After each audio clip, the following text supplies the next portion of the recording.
একসময় অন্য সবার মতোই স্বাভাবিক ছিল তার জীবন। ছিল সুন্দর একটি সংসার করার স্বপ্ন, ছিল ভবিষ্যৎ নিয়ে নানা পরিকল্পনা। কিন্তু একটি ভয়াবহ সড়ক দুর্ঘটনা মুহূর্তেই বদলে দেয় সবকিছু। 7 বছর ধরে নিজের পায়ে দাঁড়াতে পারেন না তিনি। হুইল চেয়ার আর বিছানাতেই সীমাবদ্ধ হয়ে গেছে তার জীবন।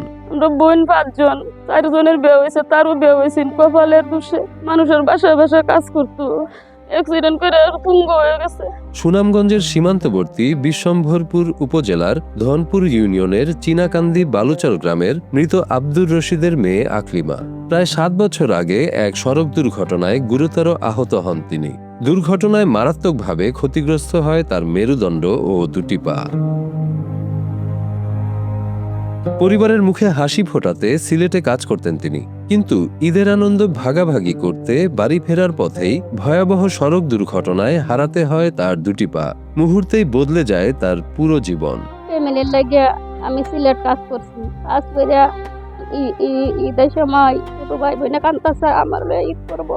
বাড়িতে ওই সময় রাস্তা দুর্ঘটনায় আমার মেরুদণ্ড ভেঙে গেছে।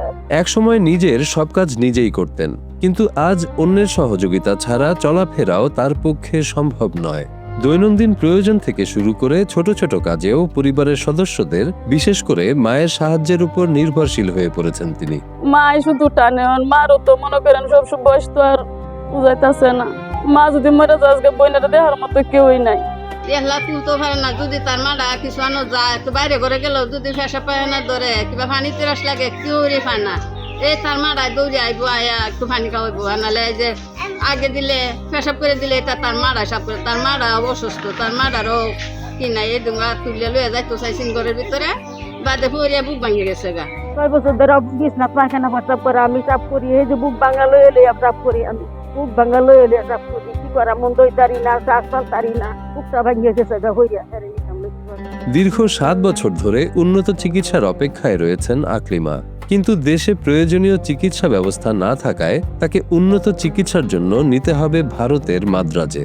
আর সেই চিকিৎসা করাতে প্রয়োজন বিপুল পরিমাণ অর্থ, যা তার অসচ্ছল পরিবারের পক্ষে বহন করা সম্ভব নয়। চিকিৎসা করাতে লইলে বড় অঙ্কের টেহা লাগে। তো মনে করেন আমরা তো আর্থিক অবস্থা একবারে খারাপ, বাবার বাড়ির অবস্থা, বাইনের ফ্যামিলি লিয়ে বাইন চলে, সবসময় তো তারা দিতে পারে না। চাই আমার বোন আবার নতুন করে জীবন পায়, আমার বোনে যাতে নিজের পায়ে দাঁড়াইতে পারে। এতটুকু আমরা চাওয়া, 10 জনের 10 বাবা, এটা আর কিছু চাওয়ার নাই। মাত্রাজ গেলে একমাত্র ঠিক হইব, দেশে কোনো চিকিৎসা নাই। মানুষের প্রতি বিশ্বাস এখনো অটুট তাদের। একটু সহানুভূতি, মানবিক সহযোগিতা এবং সরকারি কিংবা বেসরকারি সহায়তা পেলে হয়তো এই পরিবারটি আবারও স্বাভাবিক জীবনে ফেরার সুযোগ পাবে। সংগ্রামের অন্ধকার পেরিয়ে নতুন করে বাঁচার স্বপ্ন দেখছে আকলিমা। বাবারা, বাবা, 10 বাবাইরা, প্রবাসীরা যারা আসুন, আমার মেয়েটার একটু আপনারা সাহায্য করে সহযোগিতা করুন। আমি টাকা পয়সার কারণে আমি কোনো চিকিৎসা করতে পারি না, আর আমি বিদ্যুৎ আমি টানতেও পারি না একা।